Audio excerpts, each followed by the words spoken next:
Hey everybody, welcome back to Trekyards.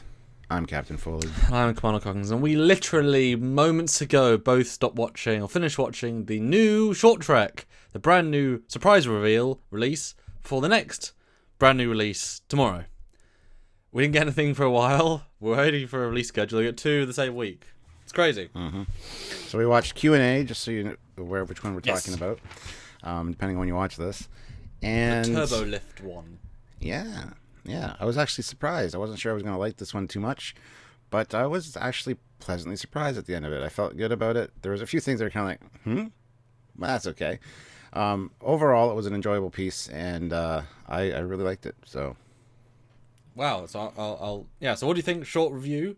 You just did that. So what I think? Short review. I thought it was okay. A solid okay. It wasn't great. It wasn't that good. It felt a little bit forced to me. It could have been. I was expecting more from it, more clever, but it was okay. I mean, it's forgettable. I think now. Weirdly, I was really hoping for this really like clever look at the characters in this little space, but really it was more just like comic reliefy, throwaway lines, and then sort of couple of little set pieces, and then we end. It didn't really do much for me. I mean, am I being a bit too harsh? I mean, what do you think? I wasn't sure what you were expecting going into it. It's kind of exactly what I expected. I'd heard some really negative things beforehand, as you tend to do. That probably helps things. So you had lower expectations, so you got raised, whereas I had higher, and they didn't get met. Right, okay. Yes. I'd heard quite a bit of complaining from certain people. I heard nothing, which helped. I'm not going to say any names. Okay. But, so yeah, when I saw it, I'm like, okay, there's a few things that, maybe don't make too much sense or whatever, but that's not a big deal. One or two, like, kind of, why would that be a thing? But overall, I really enjoyed it. I thought it was really a good character piece. You get to see a little bit of number one, what she's really like, and the reason that she suppresses who she is and is kind of a cold, calculating computer type of person, which is a good match for Spock as far as, they're both suppressing things to the outside world. So I thought it was good that way. I got the ending. I loved how I love how he says, "Is this the new guy?" And she's like, "That's Ensign Spock." It's like, okay, I understand Pike might not have realized you were stuck in a turbolift because he was busy doing other things, but you're number one. You know everything about this ship, and as she's doing that, he's looking at her like, "Yeah, you know his name. Don't even try to, He's got that look." Sorry. I just love how it played out. Yeah, and I found it interesting. There's a few little milestones in this, and now having watched it, I kind of wish they'd stayed away from even further back in the timeline, because they've made even more little problem mistake bits of retconny stuff. But this is the first time we saw Pike and Spock meet ever. This is now pre-Cage Pike. That's worth noting. And this is the first time we ever got number one to be an actual character, a full-on character, when Spock was a full-on character. Because in the Cage, Spock was one of the crew. He was obviously a more highlighted, but he wasn't the Spock we know. Then they got swapped around, and then Spock became the primary. So the first time we see them both knowing both the greater contexts. So those are all interesting things. I think Pike was acted differently, because like I say, it's pre-Cage Pike. He should be tired. He should be. Did he not have a lot more grey hair looking? Like he looked older, more haggard, which was weird given that he's younger and less haggard, even though he is more haggard based on Peck. I wouldn't say haggard. He looked energized and ready to go. But yeah, his hair did seem a lot grayer for sure. Oh, I thought he acted way more somber and more like Cage. I was like, oh, good, yeah, you acted more. Ugh. I guess there wasn't much of a chance for him to be energetic, but it didn't seem as he was like, who's this guy? It was it was still Captain Pikey, but he definitely didn't play Discovery Pike. He played a little bit of a twist on it, because he shouldn't be Discovery Pike. That Pike isn't remotely around yet. Yeah, years away. Yeah, if you're looking at it that way, I guess I can see where you're coming from. I wasn't even watching it thinking that, so I'd have to go back and rewatch it now with that in my head. The biggest complaint is obviously the Turbolift Shaft, which is a complete disrespect to everyone, everything. It's laughable, and it kind of proves once again that this is an irrelevancy in the temporal timeline of Star Trek. If they can genuinely think we'll accept that, it's pathetic. Discovery, it's like a new ship, but the Enterprise does not have those turbolifts. It never did, it never does, it never will. Yes, obviously in the refit it has 79 decks, but that's also a mistake, and they've called it a mistake, and they ignore it as a mistake, and it's a single They don't tube. keep showing it off. They don't keep showing it off multiple times.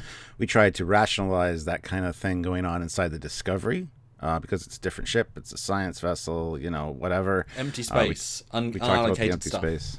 Yeah, but here, even in this one, it's the exact same layout, and they got a work bee floating around, and it's like, guys, just stop. It doesn't work. It doesn't work with. I mean, I know they upscaled the ship, but even with the size that they have it at, it still doesn't make any sense. But the thing is, it's pre-Cage, so it's not upscaled. In the Eaglemoss magazine, in the Eaglemoss TOS comic book, they do say that it's upscaled for the second 5-year mission. So this is the Cage version, although I think this is re-retconning. So pre-Cage, it's this size, then it goes to small Cage size, then it goes back up to pre-Cage size, then it goes back to pre. It's just a mess. It was pathetic to see, and it would have been simpler, cleaner, and more efficient just to have, a shaft. Yes. How much money did they waste on the VFX of that when it's just turbolifts aren't complicated. They aren't this big, wide, whatever. It's just they go up, they go along. There's nothing to them. They're workabout, and that was hard to watch. Yeah. Speaking of turbolifts, I don't know if you realize, but they kind of established the way they work all through TOS, as well as Trials and Tribulations. O'Brien and Bashir get in the turbolift, and they select a deck, and it doesn't move, and they don't realize they have to turn the handle. They have to hold the handle while it's doing that. Yep. These two get in, say where they're going, and off it goes. And it seems like it's a pretty long trip too. If you notice how long it goes before it stops, it's actually like going up quite far. And transporter rooms are in the saucer. Transporter rooms, I think, on deck 3, deck 4, something like that. And they say above us at deck 9. So I guess the transporter room for some reason was on deck 22, and right in up. The engineering hull transporter that he beamed into. It have to be.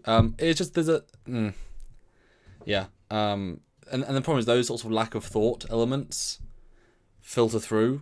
Although I will say though, on a positive note, I did love the new transporter room modifications. I think, as I called out, they were beautifully done, and the sound effects were great. The bridge was great as always.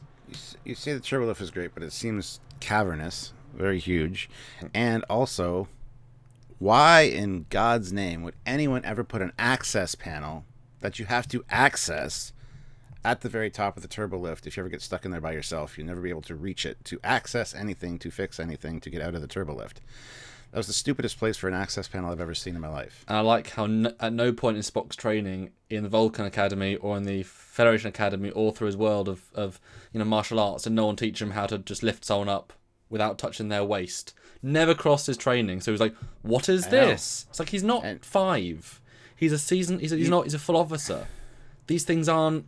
Well, they even mention nobody takes 2 years of blah blah blah blah blah blah blah combat training or whatever to not be on the road for command. Combat training includes that kind of thing. You're hoisting up your fellow people as you're getting over obstacles, and then they pull you up. That's how that works. There was definitely some lazy writing in this, which is sad because this is the new showrunner of Picard, and it's relatively lazily written. It's for sort of cheap thrills. I mean, why did number 1 sing? That was to show that she enjoys musical theater or whatever, and that's something she suppresses that no one else has seen, because that's what the conversation was going for.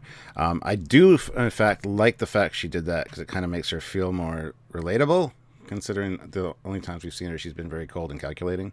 However, it seemed a little out of place, and the choice of the song, I think, was absolutely fantastic. If you listen to the lyrics, all the I know about this, I know about that. It's Gilbert and Sullivan song. I was actually in that play in public school, but it absolutely suits her character, that song. But the fact she sung it felt a little weird. And then Spock joined in, and then they both had a smile, and then that's when the other girl showed up. So yeah, it felt to be incredibly out of place and awkward and forced. If she'd stood still, built up a grin, started singing, and not moved, kept that same outer shell of number one, and yet had the expression on her face rather than going, "Hello, I'm gonna walk round to you and be," and then it's like felt completely random to me. And then to double down on the weirdness, as soon as they get saved, she goes very dramatic, basically tells them off, "Don't tell anybody." It's like, you chose to sing to him.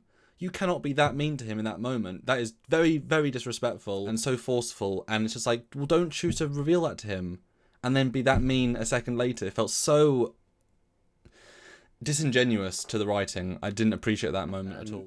I gotta disagree with you about the singing. I like the kind of way she kind of walks away, and it's like, he's like, "What are you doing?" And then she breaks out into song, and of course she probably doesn't quite feel comfortable doing it still. So that's why she's going around behind him so that he's not looking at her. If she was standing there just as number one singing, it would feel wrong to me. But it would have been at the same time, it would have been a nice, still holding on to her number oneness while also showing something else. So I see where you're going, and I see that she wants to feel free and just doing it, let herself go. So we just feel differently. That's absolutely fine. Both are justifiable. What do you think of the actual Spock dialogue throughout? Because Ethan Peck's back. We saw him for a season. He got one scene as clean shaven. Now he's actually Spock. I think it's good.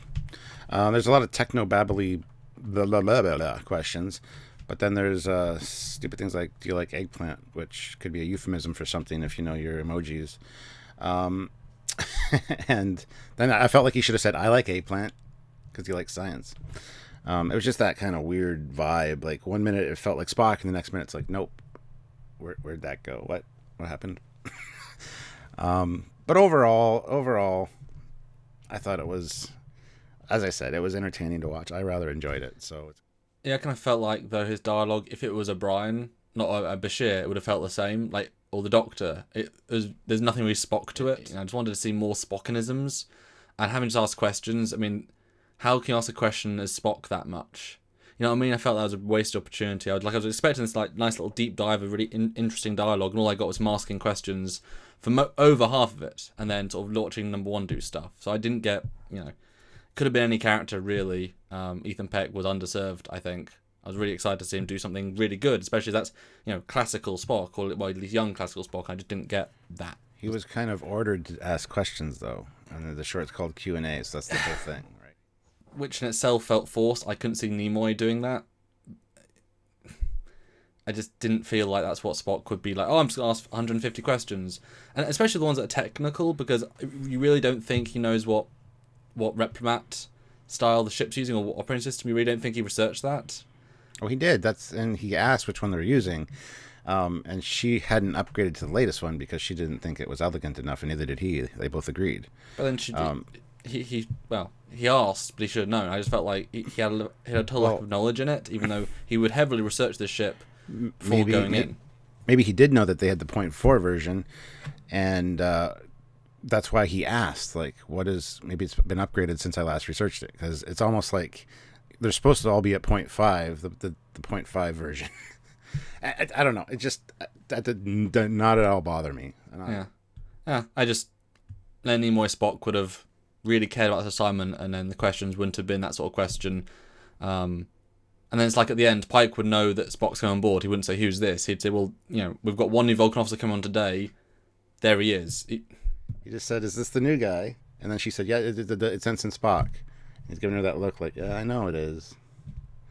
No, there's no maybe. You can tell. It's just, he's a friendly guy who's not always captain in the chair being, blah, blah, blah, blah, protocol. I just came off as an everyday conversation on a bridge when they have nothing to do. Yeah. I just saw it as more, he should have walked in and be like, Mr. Spock, hello. And she's like, yes, he came, but like, there would have been, I just, would have played it differently if I was directing. But that's okay. And also the MSDs, they had the angled nacelles, the angled pylons, so I guess if we count this as visual continuity, then it is the upscale, and it does have the angled nacelles, and it gets refit to Cage, because I've already confirmed that. Really, I think number one was well served. And it was, she's a good actress, and I've only recently watched her in Ugly Betty's. I hadn't seen anything else before, and X-Men, you can't really, she's there, but I wouldn't have known who she was anyway. So I think they did number one really, really well. It was really just a number one short, rather than the Spock short. I just wish they'd picked a slightly different context to play it all in. And I think I like Pike's different version of the performance was good. This is the sort of short I would pitch if I was saying, right, we only have $30,000, and that's to pay the actors and the crew for 2 days. Okay, we use this one set. Brilliant, exactly what you should be doing. I just wish the dialogue was a bit more interesting. And did you not think that when Spock asks, when number one says, "Oh, I know how it feels to have suppressed everything," and he's like, "Do you?" I kind of felt like she was going to say, "Yes, I'm a quarter Vulcan." Like, I was waiting. That's why the song, I think, really hit me out of the blue, because I wasn't expecting her to do something like that. I was like, she's going to admit something really interesting about her past that's like, that's the why. It's not that she likes musical theatre. I was like, oh, okay, that's... okay. I wasn't expecting anything like that, but that would have been kind of cool to get another glance into her background, sure. Yeah. Well, there you go. Like I said, it was okay. I rather enjoyed it. It's one that I could rewatch and enjoy. So yeah, I do think the fact that we went in with different expectations really affected how we thought of it, which can happen, And hopefully for Picard we can go in with lower expectations, have not the same thing happen. Don't think it's gonna be amazing, because then it'll be better than it is. It's like the new Terminator film, the new one. I'm going with, let's see. I have no expectations, so I'll just be hopefully hit with whatever it is, rather than think it's going to be amazing or whatnot. Right, so Stuart, what would you give this out of 10? Why don't you first review it with a number for, like, your general enjoyment as just a piece of entertainment, and then kind of like as a... add it to the Star Trek world, like, how do you compare it in numbers more to the shorts and Discovery and such? I'll do some numbers here. So for just enjoyment, and just, like, sitting down and watching something and just turning off my brain, not caring, for enjoyment value, I give it an 8 for sure. As far as Discovery goes, if we're going to do that. That's fair. Okay. As far as Discovery goes, it's probably better than a lot of their stuff. So let's say 7.5. And as far as Trek, like I said, probably a 5.5. It's not the worst thing ever by any means. No. A lot of people will say it is because it's not Spock, but whatever.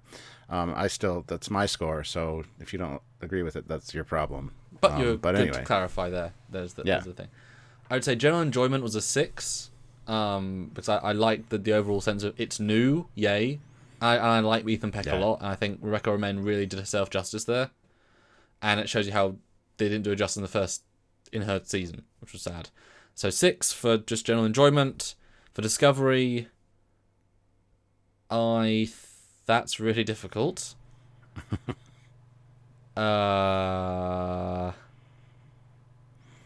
Just keep in mind everything Discovery's given us, good and bad. I think I'm gonna have to say 6 again.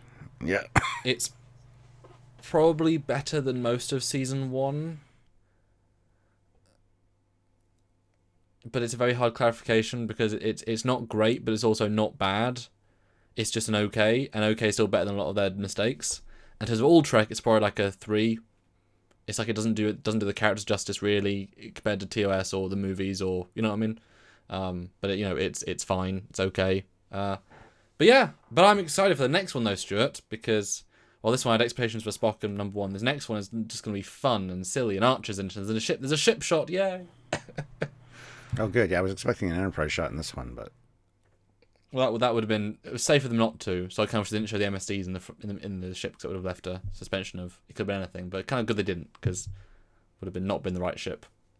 They couldn't have won that battle. We're going to be doing a live tonight, talking about it and reviewing it, like scene by scene, as we have done with everything else that we review episode wise and trailer wise. So if you guys have a pattern, definitely check that out. It'll be a longer one, more detailed. This was just a general overview, but I'd like to thank everybody for watching.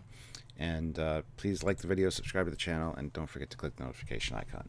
And of course, if you want to support us, then please do via Patreon or one-time donation at Trekyards.com, or via Teespring store in the comments and the links down below. You can find the link to that, or you can buy Eagle Moss stuff. That's right, any ship from the Eagle Moss collection. Put in the code Trekyards, and you're very likely to get money off. I think it's £50 or more, or $50 or more. $50 or more. You can save some money. So please go buy and go buy a Discovery Enterprise, either version. There's the XL and the L, I guess. Yes. Standard. Yeah. They're both big. Yes. All right, so until next time, guys, I'm Captain Foley. I'm Connor Coggins. Bye, guys. Bye.